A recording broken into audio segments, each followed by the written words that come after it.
Kennst du das Gefühl, wenn du in den Spiegel guckst und du nur diese Leere spürst, wenn du Tag für Tag daran denkst, aufzugeben, weil das Spiegelbild dich nicht erkennt? Ey, du weißt, wer du bist.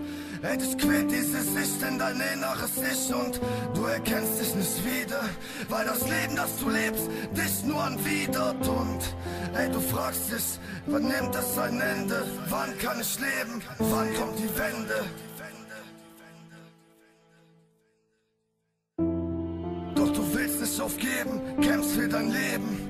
Doch vergebens auf deinen Wegen ist es kalt und nass wie im Regen. Und du fühlst dich alleine gelassen von der Welt, die wie eine Sonne hier scheint. Und du könntest dich hassen, doch du willst nicht mehr alleine sein.